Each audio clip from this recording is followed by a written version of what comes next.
Welcome back to our classes. आज हम blood का टॉपिक पढ़ेंगे और इसमें हम ये पढ़ेंगे कि ब्लड के जो मेन कंपोजिशन होते हैं वो क्या क्या होते हैं, ब्लड किससे मिलके बना हुआ होता है, उसका स्ट्रक्चर क्या होता है, उसके फंक्शंस क्या क्या होते हैं और वो साइड के मेन 5 सब टॉपिक्स होते हैं, सब पार्ट्स होते हैं जो आपके एग्जाम में बहुत इंपॉर्टेंट है। Whether it is related to NEET exam या आप क्लास 10th में हो या 11th में हो, उससे रिलेटेड आपके क्वेश्चन जरूर आते हैं।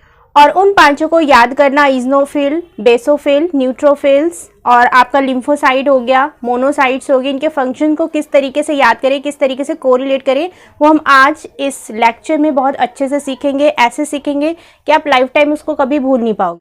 तो चलते हैं ब्लड टॉपिक की तरफ और ये पढ़ते हैं कि किस तरीके से जो ब्लड है वो ब्रॉडली डिवाइडेड होता है। ठीक है, आप देखो यहाँ पे जो ब्लड है, सबसे पहले हम ब्लड के बारे में पढ़ेंगे। हमारे पास जो ब्लड होता है, टोटल ह्यूमन बीइंग में जो ब्लड होता है उसका जो वॉल्यूम होता है वो कितना होता है, 5 लीटर होता है इन मेल।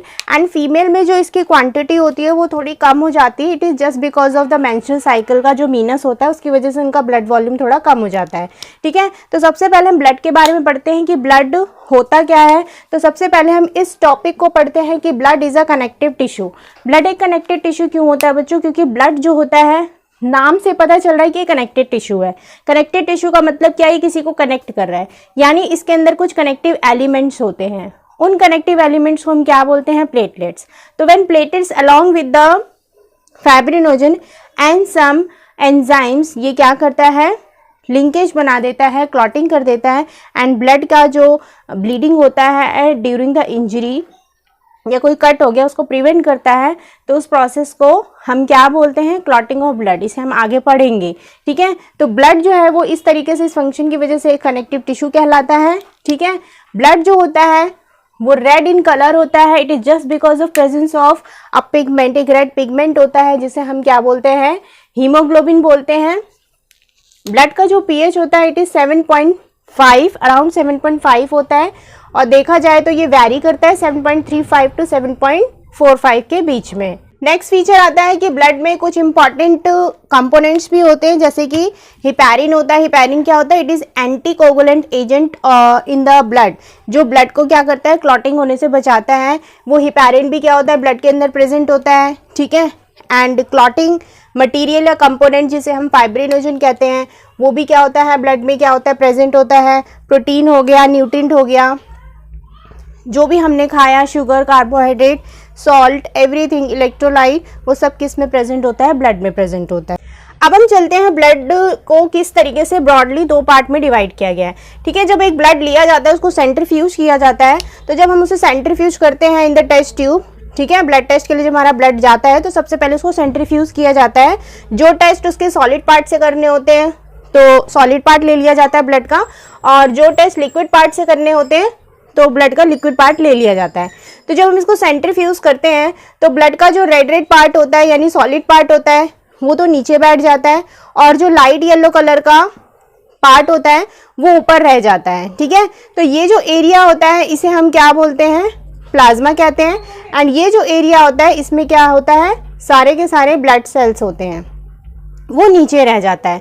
तो ब्रॉडली जो ब्लड है उसके मेन 2 पार्ट्स होते हैं, लिक्विड एंड सॉलिड पार्ट होता है। ठीक है, लिक्विड पार्ट जो होता है वो major component of the blood होता है which is 55% and solid part is 45%। ठीक है, अब जो सॉलिड पार्ट होते हैं इन्हें हम ब्लड सेल्स बोलते हैं या ब्लड कार्पेसल्स बोलते हैं, जिसमें सेल्स आते हैं। ठीक है, सेल कौन से? Red blood cell, white blood cell and platelets. इसके बारे में डिटेल में अभी पढ़ेंगे। ठीक है, ये हो गया हमारा सॉलिड पार्ट हो गया।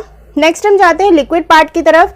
ये जो लिक्विड पार्ट है ये बहुत इंपॉर्टेंट पार्ट है जिसमें हमेशा कंफ्यूजन रहता है कि प्लाज्मा क्या होता है, सीरम क्या होता है। ठीक है, देखो क्या होता है, हमारे पास मेन जो ब्लड होता है उसी ब्लड के अंदर प्लाज्मा भी होता है एंड सीरम भी होता है। जब ब्लड लिया, उसको सेंट्रीफ्यूज किया तो उसका सॉलिड पार्ट जब अलग हो जाता है तो जो लिक्विड पार्ट बचता है उसे हम क्या कहते हैं? प्लाज्मा कहते हैं। उस प्लाज्मा में क्या होता है? क्लॉटिंग फैक्टर होता है फाइब्रिनोजन, जो ब्लड को क्लॉट करने में क्या करता है? हेल्प करता है। But it is along with anticoagulant agent. Anticoagulant agent के साथ में प्रेजेंट होता है वो क्या? Clotting agent, fibrinogen. तो हम उसको प्लाज्मा बोलते हैं। अब मुझे क्या चाहिए? मुझे उसके अंदर अगर वो क्लॉटिंग एजेंट फाइब्रिनोजन नहीं चाहिए तो मैं क्या करूँगी, प्लाज्मा से वो क्लॉटिंग एजेंट यानी फाइब्रिनोजन को बाहर निकाल लूँगी, तब जो लिक्विड बचेगा उसे हम सीरम बोलेंगे। ठीक है, यहाँ पे ध्यान से समझो जो भी मैंने भी आपको कहा। प्लाज्मा क्या होता है, लिक्विड पार्ट ही होता है ब्लड का, जिसमें क्या प्रेजेंट होता है, फाइब्रिनोजन भी प्रेजेंट होता है, जो क्या करता है, ब्लड को क्लॉट करने में हेल्प करता है। अब ब्लड अगर फाइब्रिनोजन प्रेजेंट होगा तो प्लाज्मा क्या हो जाएगा, क्लॉट हो जाएगा। ठीक है, पूरा उसका क्या हो जाएगा, वो जम जाएगा, फिर कोई टेस्ट वगैरह नहीं होगा उसमें। तो उसको बचाने के लिए एंटीकोगुलेंट एजेंट भी क्या होता है, प्लाज्मा में प्रेजेंट होता है। तो उस पार्ट को, उस गीले पार्ट को, उस लिक्विड पार्ट को हम प्लाज्मा बोलते हैं। अब यही दोनों चीजें जब निकाल लेते हैं हम प्लाज्मा से, तो हम उसको प्लाज्मा ना कह के हम उसको सीरम बोलते हैं। दोनों ही लाइट येलो कलर के होते हैं। ये जो होता है ये बहुत कम लाइट येलो होता है, ये थोड़ा उससे डार्क हो जाता है। ठीक है, प्लाज्मा में जितने भी पैथोजन टेस्ट होते हैं, टाइफाइड का टेस्ट हो गया एंड कोई भी हमें वायरल इन्फेक्शन हो गया, कोई बैक्टीरियल इन्फेक्शन हो गया, तो उस जितने भी पैथोजेनिक टेस्ट होते हैं, ब्लड टेस्ट होते हैं, उसके लिए हम प्लाज्मा लेते हैं। ठीक है, बॉडी में एंटीबॉडी कौन से बने हैं अगेंस्ट एनी इन्फेक्शन, टाइफाइड में एंटीबॉडीज को काउंट किया जाता है, तो एंटीबॉडी काउंट करने के लिए, टेस्ट करने के लिए भी हम प्लाज्मा लेते हैं ब्लड का। कोई हार्मोन लेवल चेक करना है, कौन सा हार्मोन ज़्यादा हो रखा है, कम हो रखा है, प्रोटीन या कोई डिजॉल्व गैस चेक करने के लिए हम क्या करते हैं, ब्लड का प्लाज्मा लेते हैं।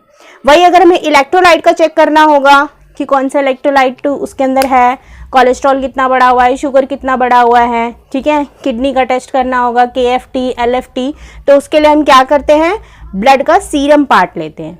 यानी जो पैथोलॉजिस्ट होता है वो उसमें से फाइब्रिनोजन और एंटीकोगुलेंट निकाल के फिर ये टेस्ट करता है। तो ये हो गया लिक्विड पार्ट। तो ब्लड जो है ब्रॉडली 2 पार्ट्स में डिवाइडेड होता है, liquid part and solid part. ठीक है, लिक्विड पार्ट मैंने आपको समझा दिया है एंड उसमें आपका प्लाज्मा एंड सीरम आता है। चलते हैं थोड़ा सा फंक्शन के बारे में, ब्लड के फंक्शंस क्या होते हैं मेन, वो हम पढ़ लेते हैं। पहला फंक्शन कहता है it maintain the body pH, यानी जो हमारे बॉडी का ब्लड होता है ये बफरिंग सिस्टम का काम करता है थ्रू दिस केमिकल। ठीक है, बाइकार्बोनेट आयन की वजह से। और इसकी वजह से क्या होता है, अगर ये ब्लड में ये प्रेजेंट होता है तो क्या होता है, हमारे ब्लड में हमने कितना भी कुछ एसिडिक इनटेक कर लिया है या कुछ बेसिक इनटेक कर लिया है तो उसका असर हमारे ब्लड में नहीं होता है। ठीक है, ब्लड का pH हमेशा कांस्टेंट रहेगा 7.5। Next, it maintain the body temperature, ये हमारे बॉडी का टेम्परेचर मेंटेन करता है। It maintain the homeostasis, it fight against the disease, ये डिजीज के अगेंस्ट फाइट करता है। और फाइट करने के लिए इस पूरे ब्लड के अंदर कौन सा पार्ट रिस्पॉन्सिबल होता है, WBC, जिसे हम अभी यहाँ पे पढ़ेंगे ल्यूकोसाइट्स में।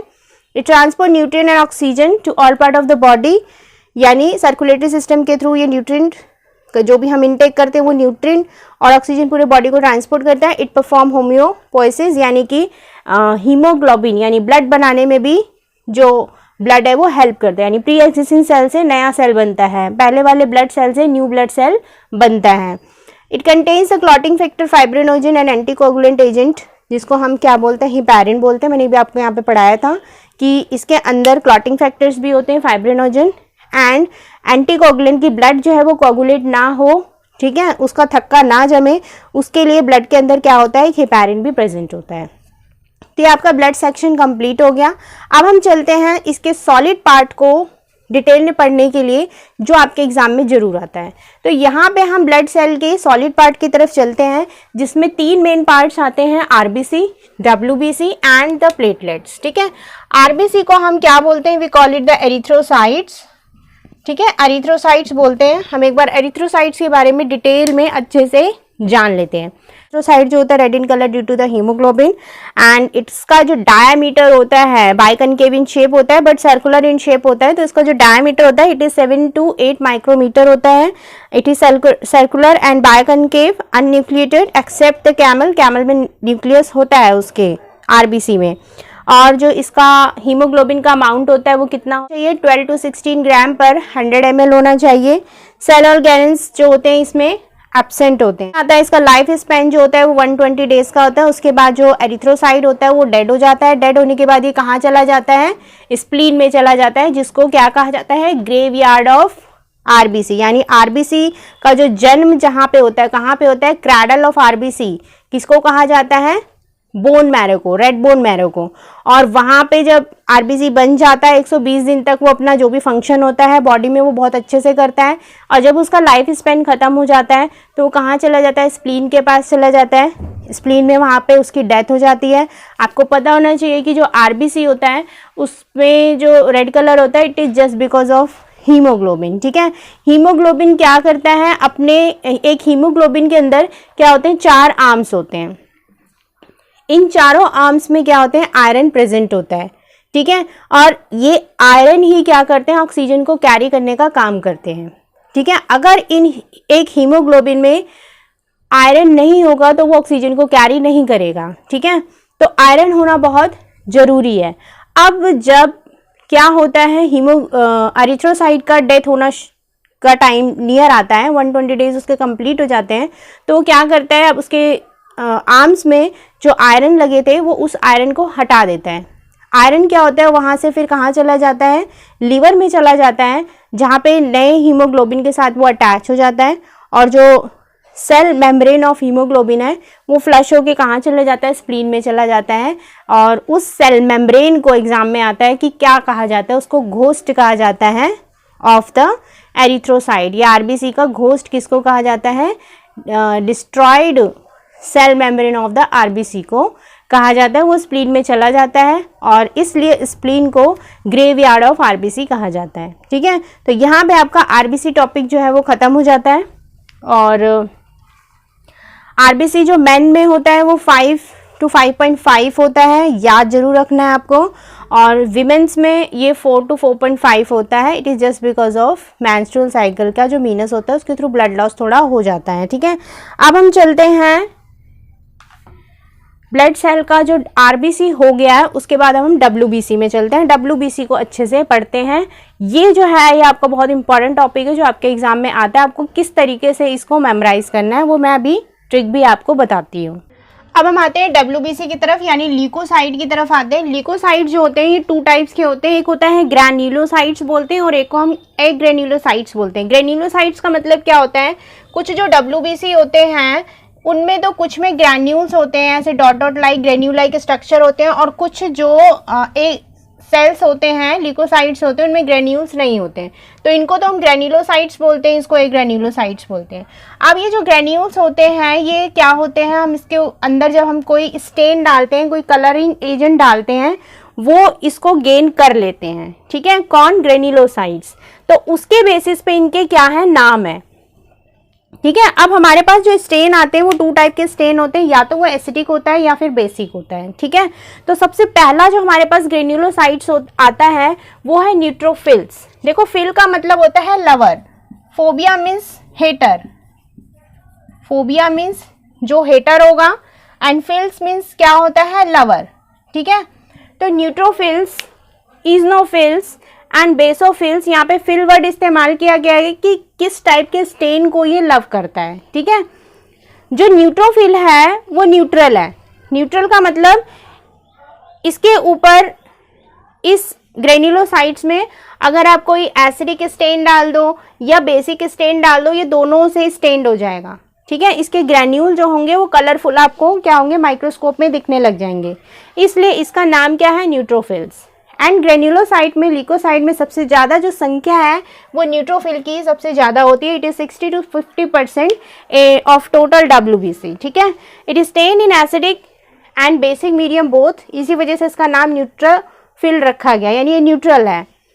ये जो होता है ये फैगोसाइटिक इन नेचर होता है, कि आपको बचपन से पढ़ाया गया है कि जो डब्ल्यूबीसी होते हैं they are the soldier of our body, यानी ये फाइट करते हैं अगेंस्ट द डिजीज।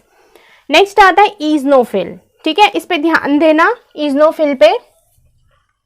इजनोफिल क्या है, किसका लवर है, किसको ज्यादा ये कैच करता है। ठीक है, यानी इसके ग्रेन्यूल्स जो हैं वो किसको कैच करते हैं, एक स्टेन है जिसका नाम है ईजन। क्या है, ईजन, उसको ये क्या करता है, स्टेन करता है। And engine is acidic in nature, ये एसिडिक इन नेचर होता है। तो अगर एक ऐसा ग्रेन्युलोसाइट, एक ऐसा ल्यूकोसाइट जिसमें आप क्या कर रहे हो, एसिडिक ईजन ऐड कर रहे हो, उसका नाम क्या रख देंगे हम, इजनोफिल। यानी इट इज ईजन लवर है। ये जो है ये सिर्फ एसिडिक स्टेन को क्या करेगा, कैच करेगा और अपने ग्रेन्यूल को स्टेन कर लेगा, इसलिए इसका नाम इजनोफिल है। It is 2 to 3% in counting of the total WBC। और इसका जो अगर आप डायग्राम ड्रॉ करोगे तो ग्रेन्यूल्स आपको दिखेंगे और इसका न्यूक्लियस जो है ना वो आपको बायलोब्ड दिखेगा ऐसे करके, ठीक है, बायलोब्ड इसका न्यूक्लियस दिखेगा। वैसे आपने न्यूक्लियस तो यूं करके पढ़ा है, एक सर्कुलर या इररेगुलर अमीबा शेप का न्यूक्लियस दिखता है आपको, बट इसका जो आपको न्यूक्लियस दिखेगा इट इज बायलोब्ड, ऐसे आपको बायलोब न्यूक्लियस दिखेगा। इजनोफिल का आपके एग्जाम में क्वेश्चन भी आता है कि किसका जो न्यूक्लियस है वो बायलोब्ड है, ठीक है। दूसरी बात, it increase in number during the allergy and infection, ठीक है। आपका जब भी कभी ब्लड रिपोर्ट आता है तो उसको ध्यान से पढ़ना, अभी तक आपको नहीं पता होगा तो अब आप जान जाओ। जब भी आपका ब्लड रिपोर्ट आता है तो उसमें इजनोफिल एंड न्यूट्रोफिल की काउंटिंग लिखी होती है, ठीक है। अभी मैंने आपको बताया न्यूट्रोफिल की संख्या बढ़ेगी, अगर हमें कोई इन्फेक्शन होता है तो उसमें न्यूट्रोफिल का संख्या भी आपको बढ़ा हुआ दिखेगा। एंड इजनोफिल अगर उसमें बहुत ज़्यादा बढ़ा हुआ दिखा है यानी हमें कोई एलर्जी है या ब्लड इन्फेक्शन है। ब्लड इन्फेक्शन अगर हमारे बॉडी में होगा तो इजनोफिल का काउंटिंग जो होता है वो बहुत शूट अप कर जाता है, उससे डॉक्टर बता देता है कि आपके ब्लड में क्या है, इन्फेक्शन है। तो वही चीज़ यहाँ पे लिखा हुआ है, ठीक है, कि अगर हमारे बॉडी में कोई एलर्जी हो जाता है, कोई इन्फेक्शन हो जाता है या any kind of toxic material जब हमारे बॉडी में क्या हो जाता है, एड ऑन हो जाता है, तब भी क्या होता है, हमारे बॉडी का जो ल्यूकोसाइड का इजनोफिल है वो क्या हो जाता है, अपनी काउंटिंग को क्या कर देता है, इंक्रीज कर देता है और जो भी पैथोजन अंदर आया है उसको फाइट करके भगाने की कोशिश करता है, ठीक है। लास्ट पॉइंट है कि जो ब्लड क्लॉट्स हमारे बॉडी में अंदर होते रहते हैं उसको डिसॉल्व करने का काम भी कौन करता है, इजनोफिल करता है। नेक्स्ट आता है बेसोफिल। नाम से पता चल रहा है कि ये किस तरह के स्टेन को लव करेगा, जो बेसिक इन नेचर होगा, ठीक है। ये वो ग्रैन्युलोसाइट है जो किसी बेसिक स्टेन को क्या करेगा, से स्टेन हो जाएगा, इसलिए इसका नाम उसके नाम पे बेसोफिल रख दिया गया, ठीक है। इट इज़ फीवर, इसके अंदर जो ग्रैन्यूल्स होते हैं बहुत फीवर होते हैं, इसकी काउंटिंग भी बहुत कम होती है, 0.5 to 1% होता है।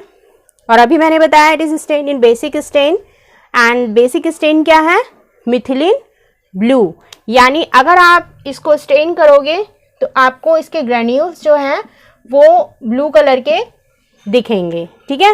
एंड इसमें आपको कुछ इंपॉर्टेंट फाइटिंग एलिमेंट्स दिखेंगे जो हमारे इम्यूनिटी को बूस्ट करते हैं, दैट इज हिस्टामिन। हिस्टामिन कब रिलीज होता है, जब हमें कोई एलर्जिक हो जाता है, ठीक है, धूल में आ गए या कोई पॉलन ग्रेन में आ गए तो एट इंस्टेंट हमें स्नीजिंग शुरू हो जाता है, छींक आनी शुरू हो जाती है, इचिंग होना शुरू हो जाता है स्किन में। तो ये किसकी वजह से होता है, हमारे बॉडी का हिस्टामिन एक्टिव हो जाता है।